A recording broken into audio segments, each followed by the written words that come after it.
अगर सच पूछो तो इस इंसान को अपना प्रधानमंत्री बोलने में मुझे शर्म आ रही है। पहले इस वीडियो को देखो आप। लेकिन इंटरनेशनल प्रेशर है, उसका भी तो ख्याल रखना पड़ेगा सरकार को।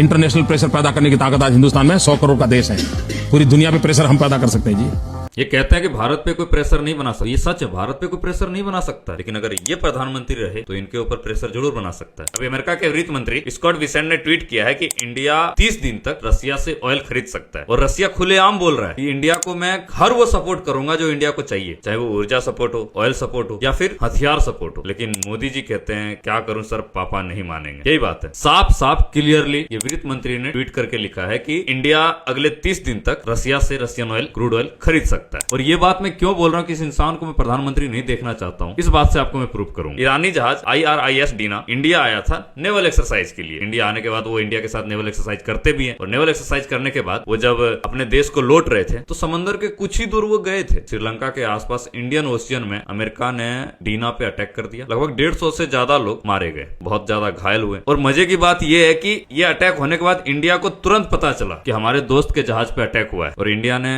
रेस्क्यू सपोर्ट कब भेजा पता है? 4 से 6 घंटे में श्रीलंका तुरंत पहुंचा था उस जहाज के लोगों को रेस्क्यू करने के लिए। इतना कोई एहसान फरामोश कैसे हो सकता है सर? मतलब ट्रंप ने मोदी का कान ऐंठ के रखा है, और ये कहते हैं कि कोई इंटरनेशनल प्रेशर नहीं बना सकता भारत के ऊपर। साफ साफ इंडिया को धमकी दे रहा है, और इंडिया को परमिशन लेना पड़ रहा है रशियन ऑयल खरीदने के लिए। उसके बाद ईरान सबसे अच्छा दोस्त था इंडिया का, सबसे सस्ता तेल में ईरान से मिलता था। ईरान ने आपको उन स्थिति में मदद करी है जब इंडिया के सामने कोई नहीं आया था। जब पाकिस्तान और इंडिया का अटैक हुआ था ना, तो यही ट्रंप है जो पाकिस्तान के साथ जाके खड़ा हो गया था। लेकिन इंडिया के साथ कौन खड़ा था पता है? Muslim country Iran. समझे? इसीलिए मैं कहता हूं कि भारत को प्रधानमंत्री बदलने की बहुत जरूरत है। ये प्रधानमंत्री, ये नरेंद्र ने पूरी तरीके से सरेंडर कर दिया है खुद को ट्रंप को। और एक प्रधानमंत्री को, जैसे भारत की जो 140 करोड़ जनता है उनकी नाक कट रही है, वो गरीबी से जूझेंगे, वो महंगाई से जूझेंगे। जो कि हमारे प्रधानमंत्री फट्टू है, डरपोक है। इनके पास दिल भी नहीं है कि कोई हमारा दोस्त जो हमसे मिलने आते हैं और वो जब घर जा रहे होते हैं तो इनकी एक सिक्योरिटी प्रोवाइड करने की जिम्मेदारी होती है कि एटलीस्ट इंडियन ओशियंस तक उनको सिक्योरिटी दी जाए। लेकिन ये सिक्योरिटी नहीं देते हैं, और वो जहाज अकेले जाती है, जिसके वजह से अमेरिका उसके ऊपर अटैक कर देते हैं। सोचने वाली बात है हमारा देश कहां जा रहा है एक प्रधानमंत्री की वजह से। समझ रहे हो? बाकी उज्जवल भविष्य हमारे भारत का इस प्रधानमंत्री की वजह से।